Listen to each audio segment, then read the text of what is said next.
Et donc l'idée c'est de dire que tout système de coopération humaine a pour fondement la croyance en une fiction collectivement partagée. Je répète parce que c'est très important, tout système de coopération a pour fondement une fiction collectivement partagée. Alors bien entendu, le lion Peugeot n'est pas le seul exemple de fiction créée par l'homme.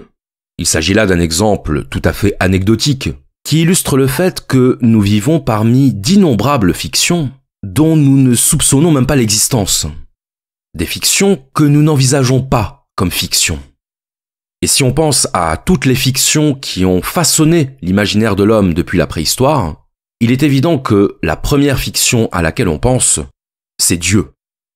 Il faudrait d'ailleurs dire les dieux. Car dans l'histoire, le polythéisme précède le monothéisme, et si on veut être rigoureux, l'animisme précède lui-même le polythéisme. L'animisme, cette idée que tout ce qui existe dans le monde naturel est une partie de la divinité. Et ce que nous dit Harari, c'est que l'animisme est une forme de fiction collective totalement adaptée à l'humanité préhistorique qui vivait essentiellement au contact des éléments naturels. Il paraît logique que l'animisme ait été la première forme de fiction collective, puisque lorsque notre vie quotidienne s'organise autour des éléments naturels, lorsqu'on vit dans la forêt comme le chasseur ou le fourrageur, que notre survie dépend des fruits que nous cueillons, des animaux que nous chassons, qu'une plante peut nous guérir ou qu'un champignon peut nous tuer, bien il n'est pas du tout absurde de considérer que la nature est un monde peuplé de divinités. Et de la même façon qu'il est logique que l'animisme soit issu de la vie en forêt, il est tout aussi logique que le monothéisme soit issu du désert. Un désert dans lequel l'homme est seul face au soleil, seul face à la lumière et à la vie. Donc pour revenir à la question des fictions collectives, les divinités sont les premières fictions collectives de l'homme, et on sait d'ailleurs que, dans les sociétés polythéistes, les dieux étaient les gardiens de l'ordre social. Ce n'est pas un hasard si toutes les sociétés polythéistes possédaient leur dieu de la guerre, leur dieu des moissons, leur dieu de l'art ou leur dieu de l'amour. De la même façon, avec l'apparition du monothéisme, Dieu devenait le gardien de l'ordre moral. Il devenait le prescripteur de nos comportements individuels et collectifs, il nous indiquait le bien et le mal, et donc là encore, Dieu avait cette fonction d'unification et de cohésion de l'ordre social. Donc la religion, dont l'étymologie latine religare signifie relier, avait bien cette fonction de liaison et de communion des membres du groupe. C'est parce que la religion donne des repères communs, des règles communes, une destinée commune, qu'elle est apparue dans l'histoire comme l'un des plus puissants vecteurs d'unification. Qu'elle est apparue dans l'histoire comme l'un des plus puissants moteurs de la coopération. Alors la religion n'est évidemment pas le seul exemple de fiction ayant façonné l'imaginaire des hommes. Il est vrai que lorsque l'on parle de fiction humaine, il est fréquent que l'exemple de la religion se présente à notre esprit en premier. Mais Harari prend un deuxième exemple de fiction dont le résultat a été, là encore, de favoriser considérablement la coopération entre les hommes. Et on peut même dire que c'est à travers cette fiction-là que s'est véritablement engagé le processus d'unification du monde. Ce deuxième exemple, ce sont les empires.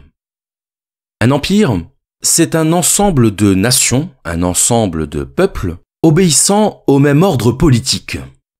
Les sujets d'un empire obéissent aux mêmes lois, aux mêmes normes juridiques, et il n'était pas rare que les nations soumises à un empire puissent conserver leurs coutumes, leurs normes et leurs croyances collectives, sans pour autant compromettre leur appartenance à un empire. On pense par exemple à l'Empire romain, à l'Empire chinois ou même à l'Empire britannique, qui abritait une grande diversité culturelle. Lorsque l'Inde faisait partie de l'Empire britannique, les Indiens n'ont pas pour autant perdu leurs usages et leurs traditions. Ainsi, les empires unifiaient des peuples, des nations et des cultures extrêmement diverses. Et même s'ils ont imprégné la culture locale, même si la gare ferroviaire de Mumbai porte les stigmates de l'architecture britannique néogothique, le fait est que les nations soumises au joug impérial continuent à disposer d'une relative indépendance culturelle. Mais ce qui conférait aux empires une relative homogénéité dont la fonction était de favoriser la coopération, c'était l'obéissance à un même ordre politique. Autrement dit, appartenir à un empire, c'était appartenir à un ensemble de nations soumises aux mêmes règles, soumises aux mêmes structures unificatrices. Mais l'exemple des empires n'est peut-être pas le plus intéressant pour comprendre ce que Harari appelait des réalités intersubjectives. Et donc on va maintenant s'intéresser au troisième exemple de fiction collective que donne Harari dans son livre, un exemple beaucoup plus surprenant, beaucoup plus inattendu, puisqu'il s'agit de l'argent. Car en effet, et même si on a fortement tendance à l'oublier, l'argent est une fiction. La monnaie est une fiction. Matériellement, un billet de banque, c'est un morceau de papier. Et un morceau de papier n'a pas de valeur en soi. Il n'a pas de valeur indépendamment de la valeur dont l'investissent ceux qui l'utilisent. De la valeur dont l'investissent ceux qui y croient. La valeur de l'argent repose tout entière sur la croyance en la valeur de l'argent. C'est-à-dire que lorsque vous donnez un billet de 20 € en échange d'un objet, la personne qui vous vend l'objet a confiance dans la valeur du billet que vous lui donnez. Et avoir confiance, ça veut dire qu'elle sait que quelqu'un d'autre acceptera de lui échanger un objet en échange de ce morceau de papier. Ainsi, tout système monétaire fonctionne sur la confiance dans la valeur fictive dont on investit la monnaie. Et d'ailleurs, ce n'est pas pour rien que la création de fausses monnaies est considérée comme un crime dans certains États, et qu'elle peut même être passible de la peine capitale. Parce que créer de la fausse monnaie, c'est trahir la confiance que l'on place dans l'État. L'État étant le garant de la valeur d'échange de la monnaie. La monnaie n'a de valeur que celle que l'on consent collectivement à lui donner, et si l'on perd notre confiance collective dans la monnaie n'existe plus. Lorsque les pièces de monnaie étaient frappées à l'effigie du souverain, c'était une manière de dire que l'État en garantissait la valeur. Quand un auréus d'or était frappé à l'effigie de Jules César, ça signifiait que Jules César en personne en garantissait la valeur. Et quand on emploie le mot crédit pour parler d'un prêt bancaire, il ne faut pas oublier que crédit, ça signifie confiance. Comme lorsqu'on dit qu'on accorde du crédit à quelqu'un. Le crédit, du latin credo, qui signifie croire, c'est le prêt d'une somme d'argent accompagné de la confiance dans la capacité de remboursement. Parce que s'il n'y a pas confiance dans la capacité de remboursement, vous n'obtenez pas votre crédit.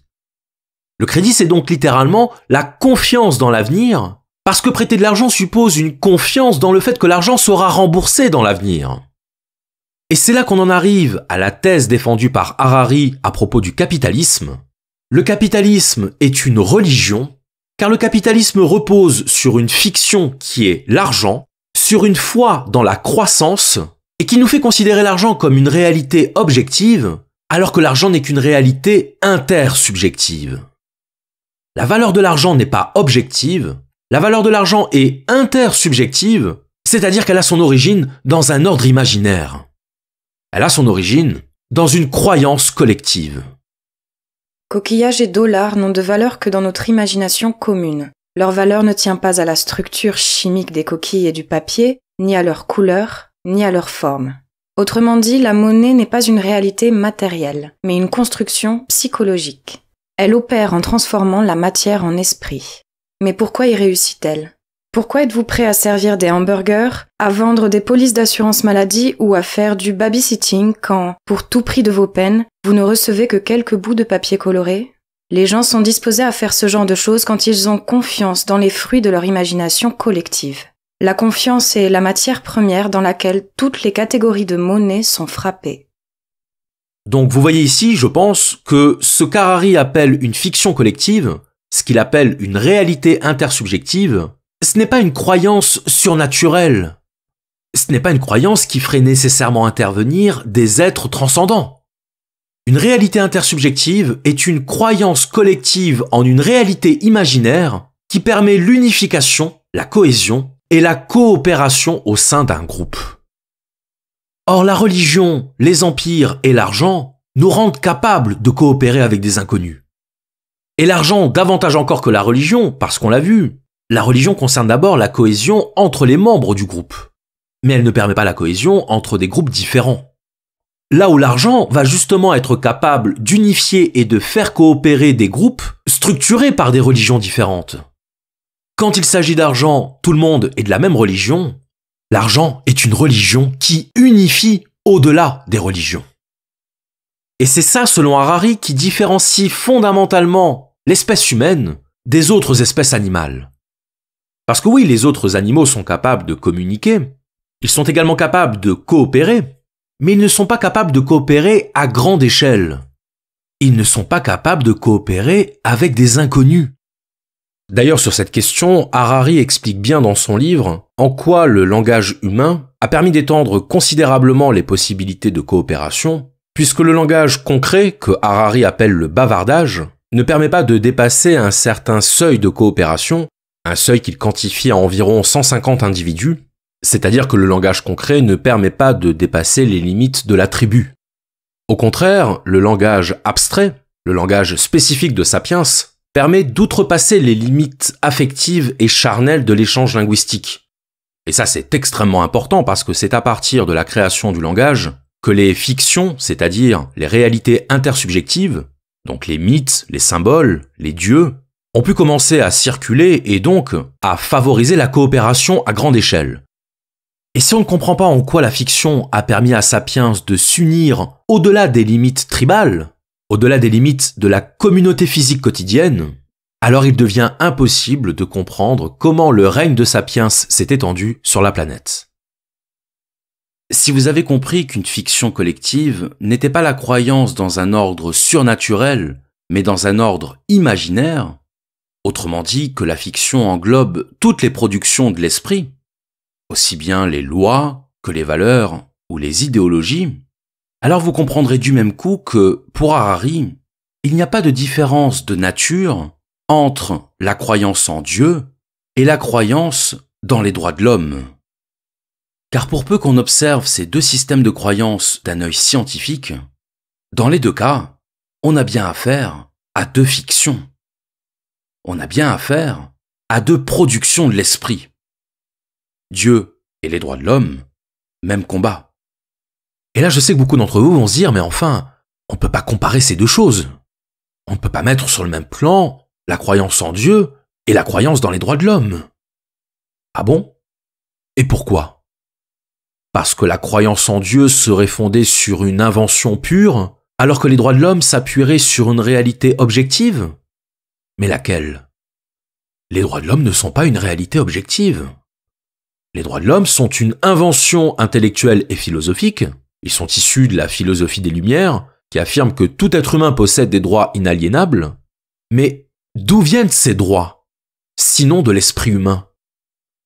D'où vient le concept de liberté, le concept d'égalité, le concept de propriété, sinon de l'esprit humain? Les droits n'existent pas objectivement. Ce qui existe objectivement, ce sont des capacités, ce sont des forces, mais en aucun cas les droits n'existent dans la nature. Dans la nature, le seul droit qui ait une existence, c'est le droit du plus fort. Ce qui est précisément le contraire du droit. Et quand on affirme que les droits de l'homme sont une réalité objective, on naturalise une conception normative.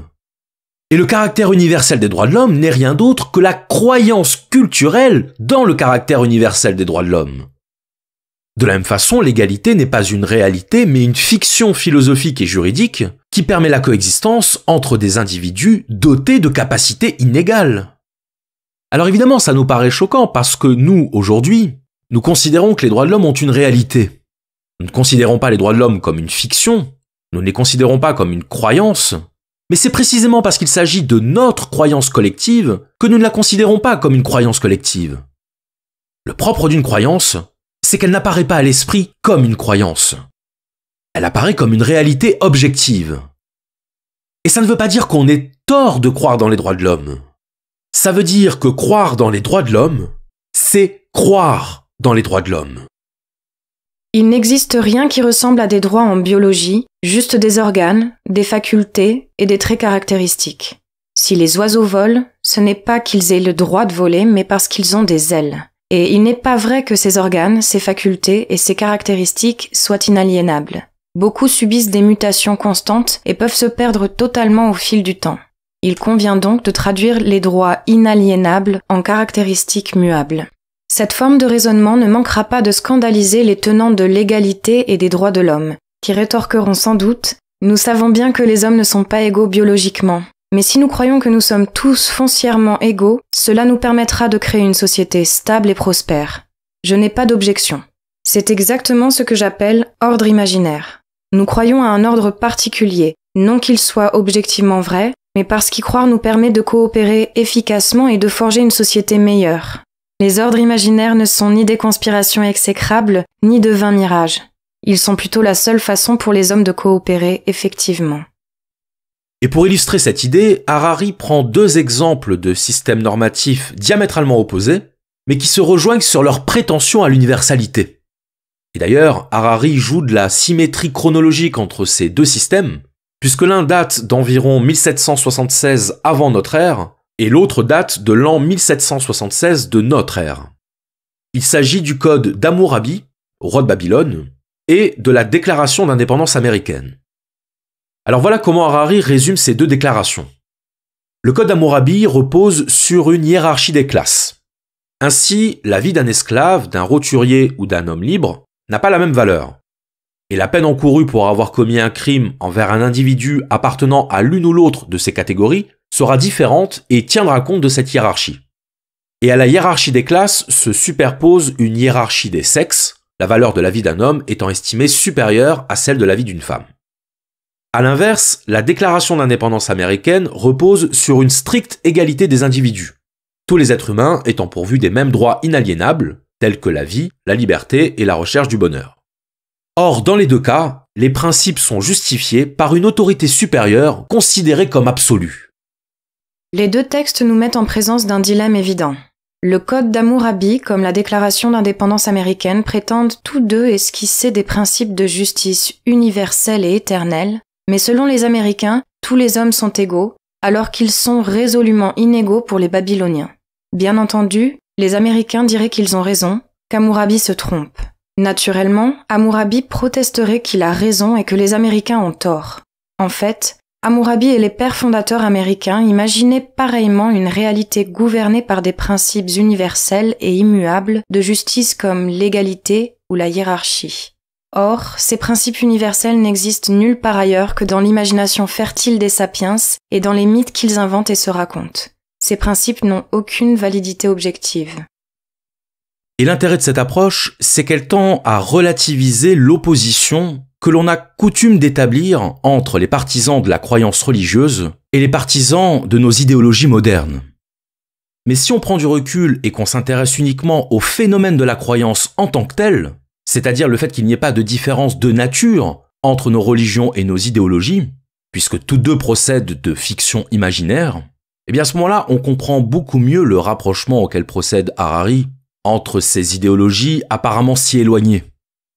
Et là où certains verront dans l'approche d'Harari une sorte de relativisme déplacé, bien finalement, cela donne raison à Harari, puisqu'ils font la preuve qu'ils considèrent la fiction en laquelle ils croient comme une réalité objective.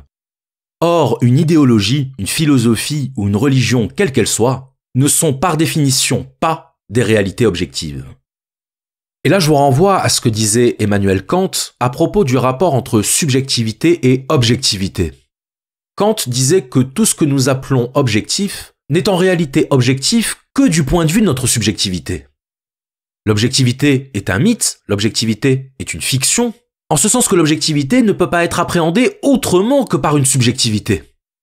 Parce que tout ce que nous pensons comme objectif, nous le pensons comme objectif à partir de notre esprit. Or, par définition, notre esprit est subjectif. Tout esprit humain est soumis à des biais, à une subjectivité, à un parti pris, qu'on le veuille ou non. Et c'est ce qui fait précisément qu'en tant que moderne occidental, vous n'allez pas raisonner et voir le monde de la même façon qu'un fourrageur de la préhistoire ou qu'un artisan du Moyen-Âge. Parce que l'inscription dans un paradigme culturel, dans un paradigme social, dans un paradigme linguistique, va orienter votre manière de voir le monde d'une manière telle que tous les concepts que vous allez considérer comme objectifs ne sont en réalité objectifs que du point de vue de votre subjectivité. Rien de ce qui sort de l'esprit humain n'est objectif. On admet volontiers que le code d'Hammurabi n'est qu'un mythe, mais nous ne voulons pas entendre que les droits de l'homme sont aussi un mythe. Y a-t-il un risque que la société s'effondre si les gens s'aperçoivent que les droits de l'homme n'existent que dans l'imagination ? Dieu n'existe pas, disait Voltaire. Mais ne le dites pas à mon valet, il me truciderait dans la nuit. Hammurabi en aurait dit autant à propos de son principe de hiérarchie et Thomas Jefferson au sujet des droits de l'homme. Homo sapiens n'a pas de droits naturels, pas plus que n'en ont les araignées, les hyènes et les chimpanzés. Mais ne le dites pas à nos domestiques, ils nous trucideraient dans la nuit. Et là, comment ne pas voir le parallèle avec Nietzsche et sa théorie des arrière-mondes ? On rappelle que, pour Nietzsche, les valeurs telles que le droit ou l'égalité sont des créations culturelles inventées par les faibles pour se protéger des forts. Autrement dit, si on ne croit pas dans l'idée d'égalité, la coopération devient impossible. C'est la porte ouverte à la guerre de tous contre tous. Sans concept, sans valeur, sans fiction partagée, rien n'indique plus la violence. Et donc ce que Nietzsche appelle les arrière-mondes, ce sont les systèmes idéologiques prétendument transcendants, censés réguler les comportements sociaux et guider nos actions individuelles. Donc les arrière-mondes, ça regroupe les religions, avec leur distinction entre l'au-delà et l'ici-bas, les systèmes moraux, qui font la séparation entre le bien et le mal, mais aussi les conceptions métaphysiques. Le mot même de métaphysique présupposant une distinction entre le physique et ce qui est au-delà du physique. Mais dans tous les cas, ce qu'il faut comprendre, c'est que la croyance dans des fictions est une condition de la civilisation. Toute civilisation a besoin de fiction pour perdurer. Toute civilisation a besoin de mythes qui justifient, qui guident et qui transcendent nos comportements. Autrement dit, nous devons croire dans nos fictions pour pouvoir coexister. Les églises s'enracinent dans des mythes religieux communs, les États s'enracinent dans des mythes nationaux communs, les systèmes judiciaires s'enracinent dans des mythes légaux communs. Pourtant, aucune de ces choses n'existe hors des histoires que les gens inventent et se racontent les uns aux autres. Nous comprenons aisément que les primitifs cimentent leur ordre social en croyant aux fantômes et aux esprits et se rassemblent à chaque pleine lune pour danser autour du feu de camp. Ce que nous saisissons mal, c'est que nos institutions modernes fonctionnent exactement sur la même base. Alors ici, il est très important de préciser quelque chose. C'est que, contrairement à ce qu'on pourrait penser, une fiction n'est pas un mensonge. Un mensonge, c'est quelque chose que l'on sait être faux, que l'on sait ne pas correspondre à la réalité. Mais ceux qui croient dans une fiction collective ne mentent pas. Ils ne mentent pas aux autres, ils ne se mentent même pas à eux-mêmes, puisqu'ils croient dans cette fiction. Si vous croyez en Dieu, vous croyez sincèrement dans son existence. Et à chaque fois que vous utilisez de l'argent pour payer quelque chose, vous croyez dans la réalité de cet argent. Une fiction n'est pas un mensonge, puisque par définition, croire dans une fiction, c'est croire dans sa réalité. C'est croire que cette fiction n'est pas une fiction. De la même façon que quand un enfant croit au Père Noël, la croyance de l'enfant est réelle. Et pour l'enfant, le Père Noël n'est pas un mensonge. Est-ce que l'amour est un mensonge ? Est-ce que l'argent est un mensonge ? Est-ce que les droits de l'homme sont un mensonge ? Si vous répondez oui à l'une de ces questions, vous devez répondre oui aux deux autres. Contrairement au mensonge, une réalité imaginaire est une chose à laquelle tout le monde croit. Tant que cette croyance commune persiste, la réalité imaginaire exerce une force dans le monde. Depuis la révolution cognitive, les sapiens ont donc vécu dans une double réalité. D'un côté, la réalité objective des rivières, des arbres et des lions. De l'autre, la réalité imaginaire des dieux, des nations et des sociétés. Au fil du temps, la réalité imaginaire est devenue toujours plus puissante, au point que de nos jours, la survie même des rivières, des arbres et des lions dépend de la grâce des entités imaginaires comme le Dieu Tout-Puissant, les États-Unis ou Google. Les fictions sont des forces matérielles. L'amour crée les mariages, crée les naissances et les crimes passionnels. La religion crée des communions, crée des conversions, crée des guerres saintes. L'argent crée les achats, crée l'endettement, crée les entreprises. Les droits de l'homme créent des libertés, créent des lois et des interventions militaires. Toutes ces fictions abstraites créent des réalités extrêmement concrètes. Le propre des fictions, c'est qu'il s'agit d'entités non réelles, au sens où elles ne sont pas des réalités objectives, mais elles produisent des effets réels. En structurant nos opinions et nos pensées, elles déterminent la trajectoire de nos actions. Le meilleur exemple étant évidemment les guerres idéologiques. Les guerres de religion sont la résultante physique et matérielle de la croyance en un ordre métaphysique et spirituel. Et c'est ce qui fait dire à Harari que l'ordre imaginaire est incorporé dans l'ordre matériel. La réalité imaginaire n'apparaît jamais de manière séparée par rapport à la réalité matérielle. Et Harari prend un exemple assez amusant qui est celui des maisons modernes, en nous disant que les maisons modernes comportent des pièces cloisonnées. Chaque pièce a sa fonction et chaque habitant de la maison possède sa propre chambre. Donc l'adolescent vit dans sa chambre, dans laquelle on entre par une porte qui comporte une serrure. Et on n'entre pas dans la chambre de l'adolescent sans avoir frappé et sans avoir reçu la permission d'entrer. Et donc ce que nous dit Harari, c'est que la maison moderne, la maison cloisonnée, c'est la traduction dans notre monde matériel de la croyance des Occidentaux dans l'idéologie individualiste. Parce que nous sommes gouvernés par cette fiction de l'individualisme, nos actions concrètes et nos constructions matérielles portent l'empreinte de cette fiction collective. En d'autres termes, nos fictions ont des effets dans la réalité. De la même façon, l'euro et le dollar sont des fictions, mais si votre patron ne vous donne pas votre chèque à la fin du mois, vous ne pouvez plus manger. C'est donc d'une création imaginaire que dépend votre survie matérielle. Les fictions prennent part à la réalité objective. Alors, c'est peut-être un point qu'on peut reprocher à Harari, le fait de ne pas s'être réellement attardé sur les origines de cette tendance de Sapiens à créer des fictions. Ce que nous dit Harari, c'est que, environ 70 000 ans avant notre ère, s'est opéré ce qu'il appelle une révolution cognitive, et cette révolution cognitive s'est caractérisée par 3 faits majeurs. Le premier, c'est la bipédie, le redressement de Sapiens sur ses 2 jambes, la bipédie ayant apporté à Sapiens un avantage adaptatif certain, puisque ça allait lui permettre de voir de plus haut et donc de voir beaucoup plus loin, et ainsi de pouvoir anticiper l'arrivée des prédateurs. Cette bipédie s'est accompagnée d'une augmentation du volume du cerveau de Sapiens, ce qui nous fait aboutir au deuxième fait majeur de cette révolution cognitive, l'apparition du langage. Il existe du langage chez les animaux, mais il s'agit d'un langage concret. Là où le langage abstrait humain permet la communication et donc la coopération avec des inconnus. Avec l'apparition du langage complexe et abstrait, Sapiens allait devenir capable de nouer des coopérations au-delà du cercle tribal de ses interactions quotidiennes.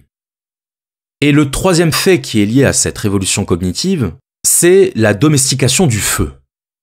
Et c'est là où, d'une certaine manière, les problèmes ont commencé, parce que, doté de cette arme redoutable qu'est le feu, Sapiens allait en faire un usage immodéré. Parce qu'il était conscient de sa faiblesse relative par rapport aux autres espèces animales, Sapiens n'a pas hésité à recourir au feu à chaque fois que c'était possible. Et donc c'est ce qui fait que, généralement, lorsqu'il arrivait sur un nouveau territoire, il faisait le ménage en incendiant les forêts pour se dispenser d'avoir à chasser le gibier à la lance.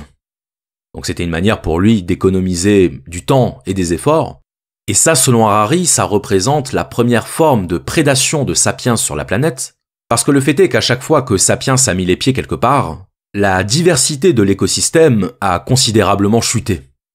Et donc on peut imputer à cet usage quelque peu immodéré du feu cette destruction systématique de la biodiversité, grâce à laquelle ou à cause de laquelle Sapiens est progressivement devenu le maître du monde.